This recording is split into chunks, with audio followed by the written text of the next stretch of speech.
From the start, our relationship was predictable and routine.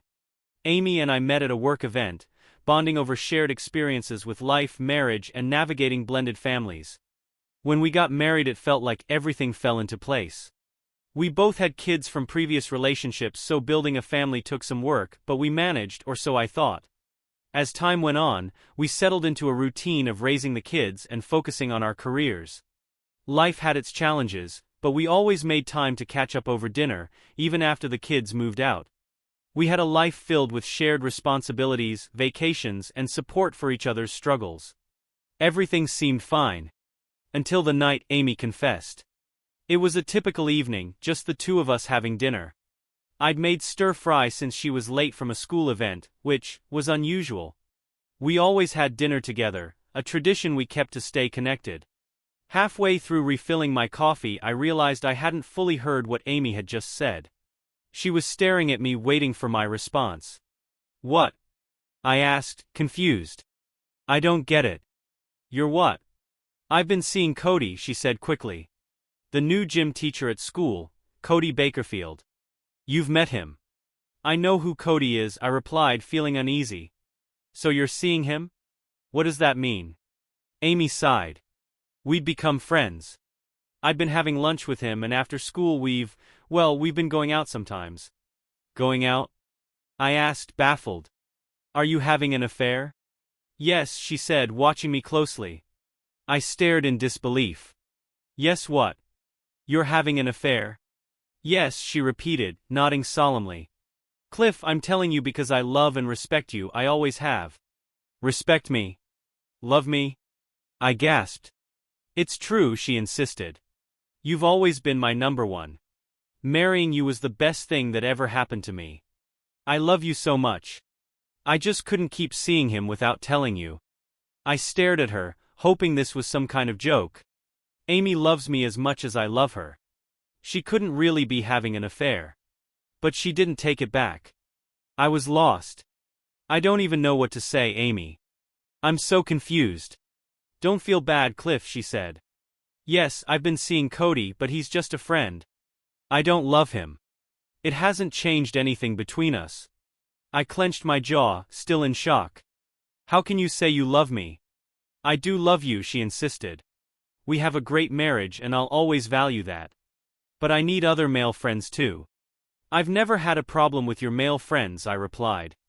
"I know and I appreciate that. Cody's just a friend. But he's younger and makes me feel like a teenager again sometimes."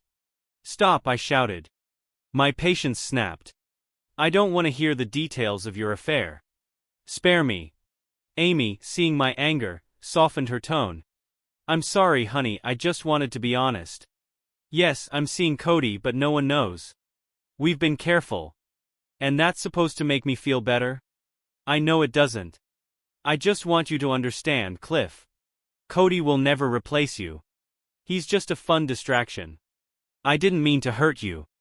I just couldn't hide it anymore." Seething, I repeated her words. "A fun guy, a distraction, something I'll never miss? You selfish conniving," I spat out, my face burning with rage. "How could you?" She let me vent. "I guess I deserve that." I couldn't take any more. I stood up so fast my chair tipped over.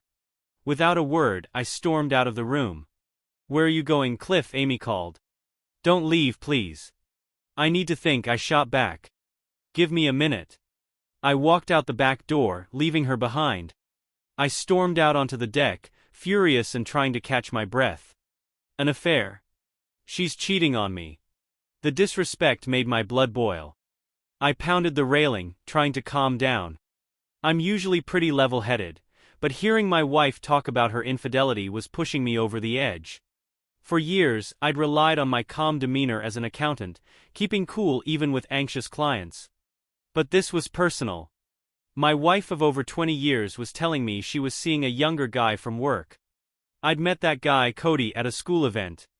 Amy introduced him as a casual friend, and I foolishly believed her. Now I know the truth. My mind raced with images of what she'd said. I took deep breaths, knowing storming back in and yelling wouldn't help. I had to stay calm and figure out a way to handle this. Yelling would only make her dig in, and that wouldn't get me the information I needed. I needed details to understand the full scope of this. After about 10 minutes, I felt my heart rate return to normal. I walked back inside to face Amy, who was nervously fiddling with her coffee cup. As I sat down, she glanced up at me, but I raised my hand to stop her from speaking. "Let's restart this," I said calmly, trying to keep my voice steady. "I'm shocked, Amy. I never expected this." "You don't have to be, Cliff," she responded, her voice soft. I raised my hand again to cut her off. "Wait, what's your plan here? You think I'll just forgive and forget? You've been seeing someone behind my back and I'm supposed to move on like nothing happened?" Amy shifted uncomfortably in her chair. "Well, not exactly. I knew you'd be upset, but I didn't want to keep you in the dark anymore." I muttered under my breath, "Jesus, so what did that slick guy say when you told him you were going to tell me?" "He thought it was for the best," she replied hesitantly. "That's what he said." "Not exactly," Amy clarified. "Cody's not a bad guy, Cliff. He feels terrible about sneaking around. We both do." "Really?" "Yes. Neither of us wants to ruin our marriage," she said, looking at me with a pleading expression. I was about to tell her she needed to end the affair when she sighed, her face hardening with determination. "This is tough, but now that you know, I want to keep seeing him. Not too often, just occasionally and after school hours." I was stunned by her audacity and could only manage a sarcastic, "Oh, of course." We sat there in silence, the tension thick between us, until she finally spoke again, looking pained. "I'm so sorry, honey. I know this is hard, but he's a nice guy. We have fun together and I do like him, but it won't affect us." "You've got to be kidding," I said incredulously. "No, it won't change anything between us. It hasn't so far and it won't in the future. He's been a good friend to me and honestly I think he's been good for our marriage too." "Really? You're out of your mind. Cliff, think about it logically. Remember how tense things were last year. You even called me out for being difficult." "Well, I was. Our marriage was in a rut when I first started seeing him," she explained. "Oh great, so he's a marriage counselor now?" I shot back sarcastically. She ignored the sarcasm. "Cody helped me adjust my attitude. I know you've noticed the change. We're more than friends, but I don't need to see him often. Just occasionally when you're busy. I love you, Cliff. I want to grow old with you, you know that." I couldn't believe what I was hearing. "So you're not ending the affair? You want me to accept this?" "It will end eventually," she assured me. "He's younger and we have different interests. Our feelings will fizzle out over time, just not right now." "You're crazy," I said, unable to mask my disbelief. "Please, Cliff, nothing between us will change. I'm still the same loving wife I've always been. We'll continue our relationship as usual. You haven't noticed anything different, have you?" I hated to admit it, but she was right. I never suspected the reason behind the recent spike in our sex life. When we first started dating, Amy and I were very active, but over the years as the kids got older things slowed down. Even after they left for college, we never fully returned to our old rhythm. I didn't see it as a problem, figuring most couples our age weren't tearing up the sheets every night. But now, knowing what I did, I realized Amy was right. We had gotten back on track. I couldn't deny I was happy that we were now making love several times a week, just like when the kids were younger. When she asked if I'd noticed any difference while she was seeing Cody, the truth was I hadn't. When I didn't answer, she spoke for me. "Of course not," she said confidently. "Even while seeing Cody, I've been here for you. We have a great sex life for our age, and I love it just as much as you do. Cody is just a small part of my life, nothing more. We've had a stable 20-year marriage and you want to continue that?" I asked, incredulous. "Of course I love you," she said. "But how can I stay married to a cheating strumpet?" I shot back. Her expression hardened. "I'm not a strumpet," she said sharply. "This is the first time I've ever cheated, and I've never been with a man I didn't have feelings for." "So you have feelings for him?" I asked, outraged. "How do I know you're not just waiting to replace me with him?" "It's not like that, Cliff," she insisted. "You're my husband and I love you. I'll never leave you. I just need some time with Cody, not all the time and not forever, just until this urge is out of my system. It won't affect us just like it hasn't for the past few months." I sat in silence, my mind racing with images of what she'd been doing with him. She kept talking, trying to justify her affair. It's better for us in the long run, Cliff. I've been more relaxed, more uninhibited in the bedroom. You've noticed, right? I haven't turned you down, and I've let you do things you've wanted for years. Since being with Cody, I've been able to fully express myself, no more hang-ups. You must have felt the difference. She was right again, and it infuriated me. Our sex life used to be pretty straightforward, nothing wild but satisfying. Amy was a generous lover and we both enjoyed ourselves, but over the last few months she'd become incredibly passionate. I thought it was because the kids had left, or maybe a hormonal shift as she aged. Now I realized it was her affair with that young guy from school fueling the change. It was depressing. I'd always felt lucky to have her. Amy was a sexy divorcee 4 years older with 2 kids when we met. I fell for her right away and we clicked. I was happy to marry her and raise her kids as my own. Her first husband was a deadbeat who abandoned them, and I stepped in as the only father her children knew. After 20 years of what I thought was a happy marriage, she dropped this bomb on me. Say something, Cliff, she urged, watching me closely. I know you're upset, but I don't want you to feel hurt. Let me help make this easier. You're still my number one. She stood up, smirking, and moved toward me seductively. I'm here for you, baby. Let me know what you need. When she tried to sit on my lap, I pushed her away. She looked hurt but didn't press it. I stood up abruptly and left the room. As I stormed out, she barely had time to say wait before I was out the door and into my car. Driving aimlessly, I realized I needed space before doing something I'd regret. I considered heading to a bar to drown my anger. I found one nearby, parked, and ordered a beer, trying to clear my head. Later, I drove home with a plan. When I walked in, Amy was on her cell phone. She looked startled and whispered quickly, I have to go, he's back by. By the tense look on her face, I suspected she was talking to her boyfriend. It stung, but I stayed calm. I needed to follow the bartender's advice, gather all the information tonight before deciding what to do next. I sat back down at the kitchen table, the cold coffee cup still in front of me. Amy looked serious. Cliff, she started, but I interrupted her.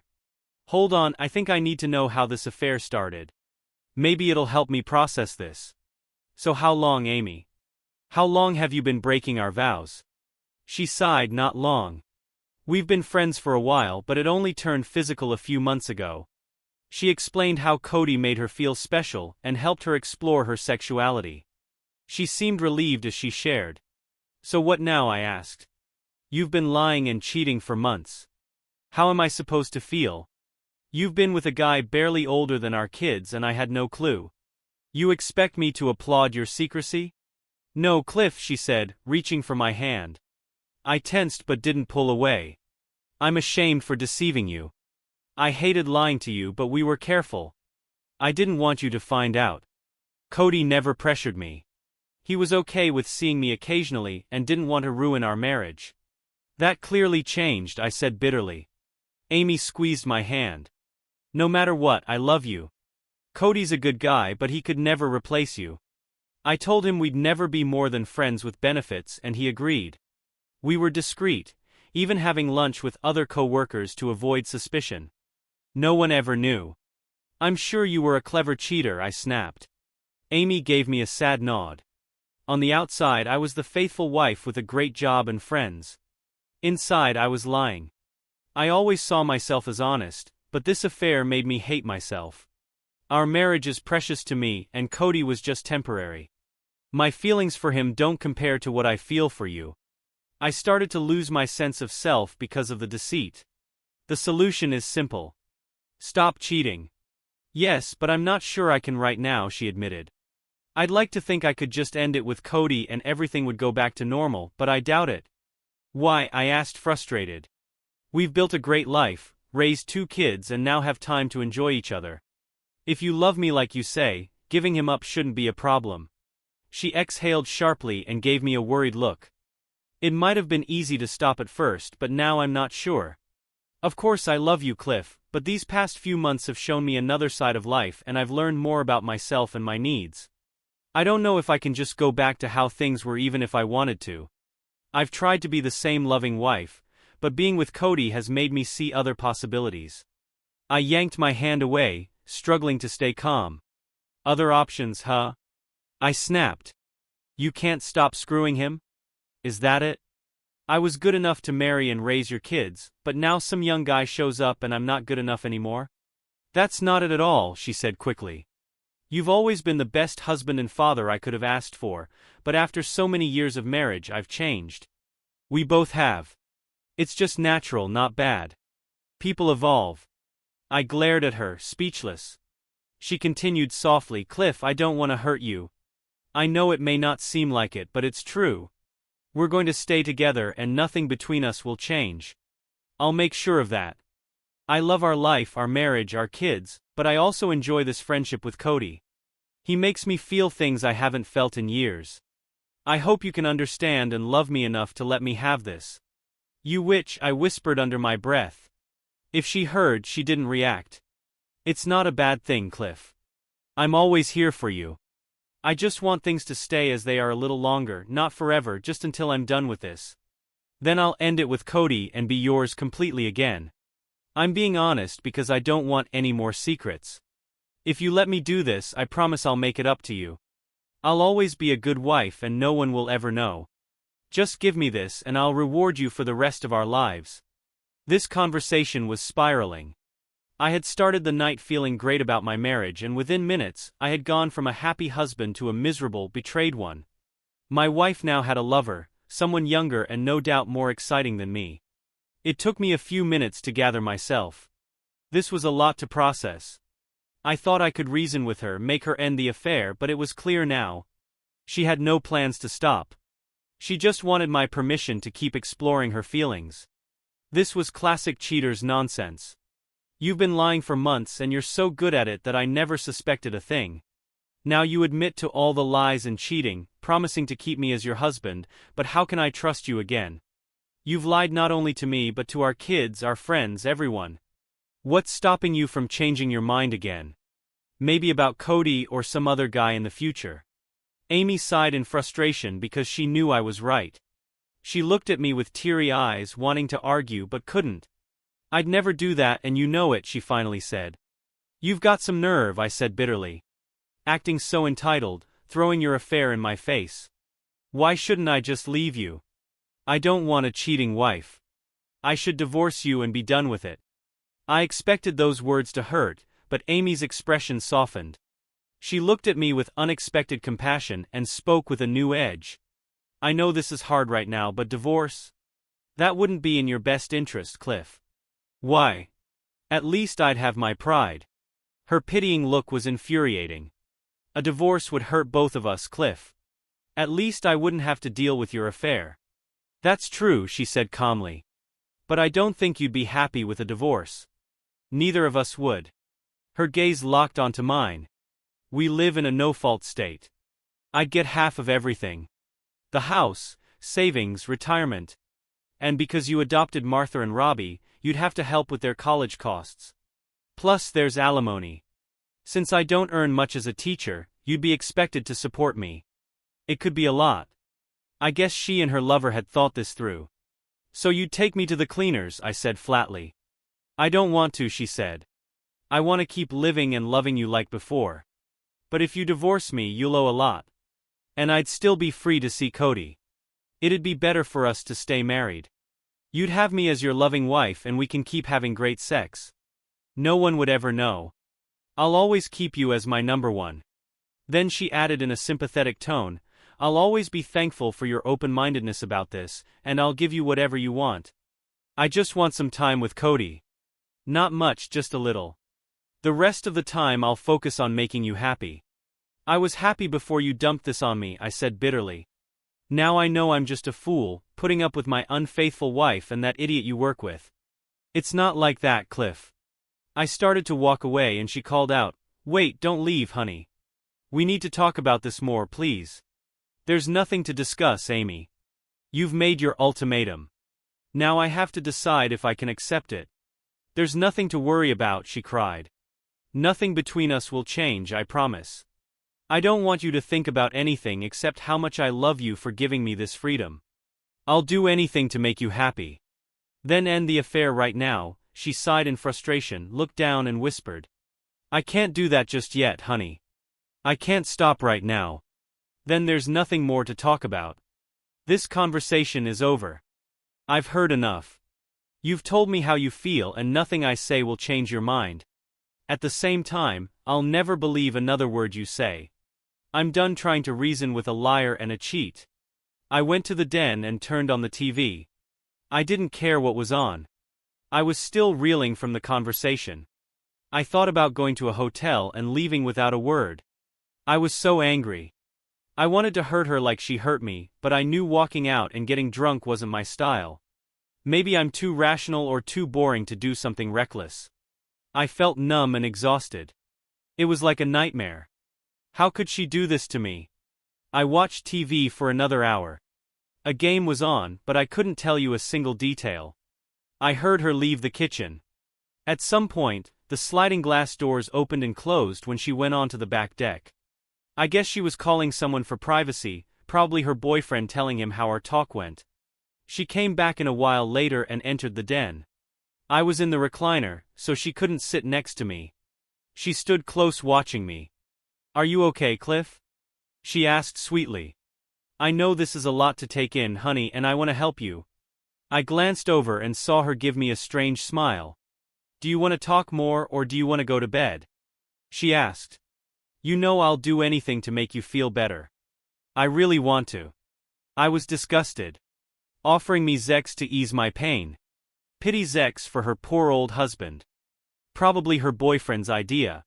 Sloppy seconds for the clueless husband. How cliché. The thought made me angry.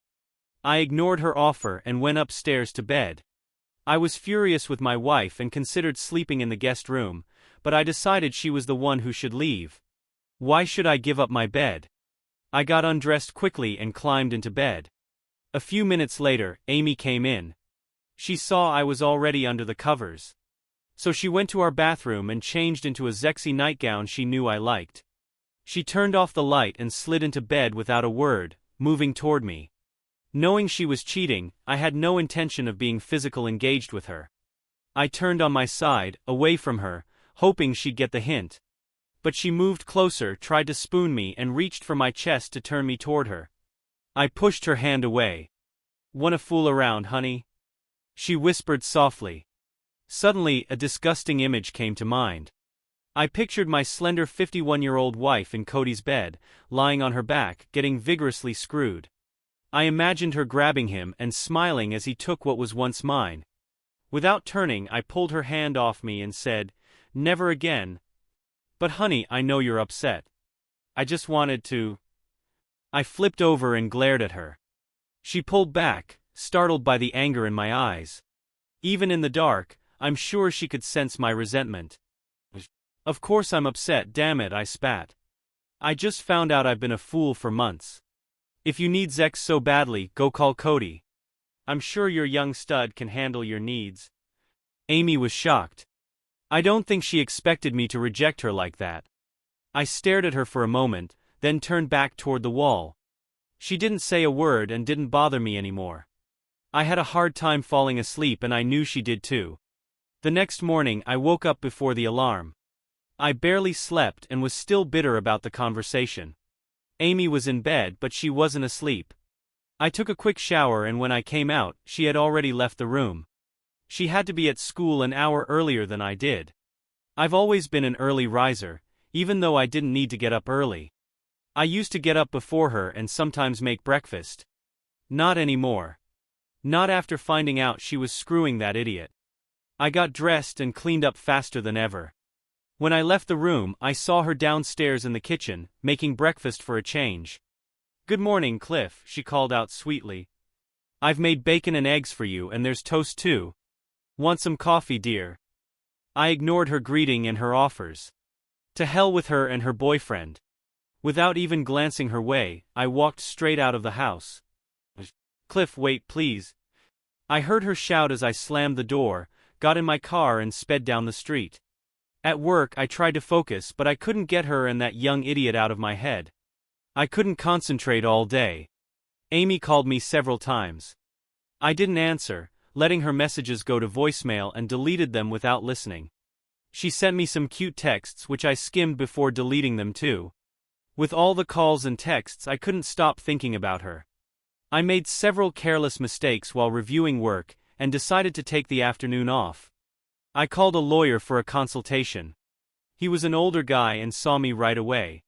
What Amy had told me about divorce seemed to be true. I'd be screwed emotionally and financially. She'd walk away well off with a young stud while I'd be left financially strapped, supporting her. Since I never cheated, I didn't have anyone to ease the heartache. I'd likely end up broke and alone in a small one-bedroom apartment, not a pleasant future. If I stayed with her, it wasn't much better. Sure, I'd still get sex, she emphasized that, but it would be sloppy seconds and pity sex at best. It was clear this younger guy was satisfying her in ways I couldn't. At 47, there's no way I could compete in bed with a good-looking athletic 30-year-old or however old he is. And if I stayed and tolerated her affair, the courts would view it as me accepting her cheating. I wouldn't even be able to claim infidelity in a divorce. Worse yet, trying to have my own affair to compete with her would be a losing battle. Plenty of guys were eager to be with her, even younger ones. Cody was proof of that. At 51, Amy still looked good, with short dark hair, a trim body and a friendly personality. I was an average-looking older guy with a receding hairline and carrying a bit of extra weight. Sure, I had a good job and I wasn't bad-looking for my age, but how many women were interested in a middle-aged married guy? Probably not many. The contrast in our dating prospects was depressing. She was still attractive and I was not. After a frustrating day, I went to a bar for dinner. I stayed as late as possible, but I'd never been into the bar scene, and being there alone was boring. I wanted to be at home with my wife, drinking a beer and relaxing by the TV, not drowning my sorrows at a bar with other lonely guys. When I finally got home, Amy was already in bed. It wasn't even late, but I guess she gave up on waiting for me. Not that I cared. I woke up early after another rough night of sleep. I left the house at dawn and went to Denny's for breakfast. I spent some time driving around and window shopping, just wasting time. When I finally went back home, I wondered if my cheating wife was there or off with that young idiot. Turned out she was home. She must have heard my car pull up because she opened the door and smiled when I got there. When she tried to kiss me, I turned my head and her lips landed on my cheek. She looked surprised when I pulled away and walked past her. I went to the den to avoid her for a while. Later when I came out, I saw her in the kitchen. I grabbed a beer and headed to the living room to watch TV. A few minutes later, Amy joined me with a glass of wine. "Mind if I sit with you?" she asked, sounding pleasant. I noticed she had changed into a tight tank top that showed off her arms and shoulders and was wearing skimpy shorts. I could smell her spicy perfume. "Suit yourself." I was sitting on the sofa, so I scooted over to give her space. She deliberately sat right next to me. During the show, she became more affectionate. I could tell the wine was making her a bit tipsy, maybe even a little aroused, but she wasn't drunk. As she moved closer to my neck, I chose that moment to say, "I need to use the bathroom, Amy." I gently pushed her away, got up and left the room. As I walked off, I saw her give me a strange look because I almost never turned down her advances. After finishing in the bathroom, I didn't go back to the living room. Instead, I went into the kitchen. "You coming back?" she called. "This show's getting good." "Not right now." I purposely stayed in the kitchen for a while. When I figured enough time had passed, I grabbed another beer and headed straight to the den, shutting the door behind me. As expected, Amy opened the door a few minutes later. "What are you up to?" she asked with a smile. "Just catching up on some work." "You don't want to watch the show?" "Better not." "Oh, okay." She lingered there while I focused on my computer. I didn't look at her, but I could sense her frustration. She was clearly puzzled. After such a nice dinner, she probably hoped things would start to improve between us. A minute later, I felt her hands on my shoulders. "What are you looking at now?" she asked, glancing at the computer screen and pretending to show interest. I had some paperwork open from an account I was working on, a complex financial spreadsheet she wouldn't understand. I got busy on Friday and didn't finish this, I explained. I figured you wouldn't mind if I missed the show. Oh, of course not. I shivered when she began massaging my neck. She knew I liked having my head and neck rubbed, and she made the massage as suggestive as possible. I could smell the booze on her breath when she leaned down and kissed my head affectionately. I just ignored her. It took Amy another 10 minutes to realize I wasn't interested in her attempts to get my attention. Finally, she gave up and headed back to the living room. Could you shut the door, please? I called after her. Okay, she responded, pulling the door closed behind her. I sighed in relief. Despite everything, Amy still had a way of turning me on, even after all these years. She knew exactly what to do to get a reaction from me, and it was working, but I was determined not to give in to her charms. I had no intention of sharing her attention with another man. It took me 3 hours to finish my work. When I finally went upstairs to bed, I found her already asleep, wearing a revealing nightgown with matching underwear. I figured she had planned to seduce me, but the wine must have made her too tired and she dozed off.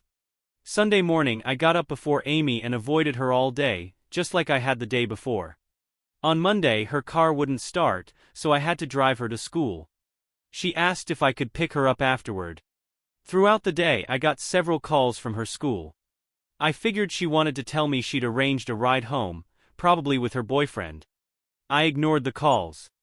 Determined to avoid that scenario, I left work early and arrived at her school before her last class ended. I waited as the students trickled out of the room. When I walked into the classroom, Amy looked surprised and not particularly happy. "Hey honey, ready to go home?" I asked, trying to sound cheerful. She gave me a sharp look. "I've been calling you all day, Cliff. Why didn't you answer?"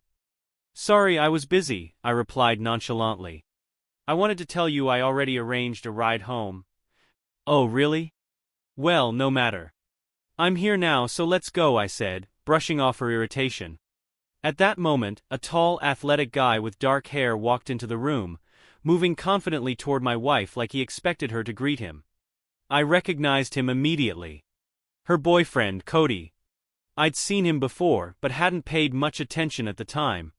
Now, up close he looked even younger than I remembered, more like a college frat boy than a teacher. He was wearing sneakers, shorts, and a t-shirt that showed off his muscular arms and legs.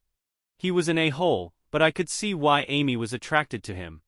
Amy's eyes widened when she saw him, and Cody looked confused. "Oh, Cody, she stammered. "I was just telling Cliff that she already has a ride home," I said, finishing her sentence.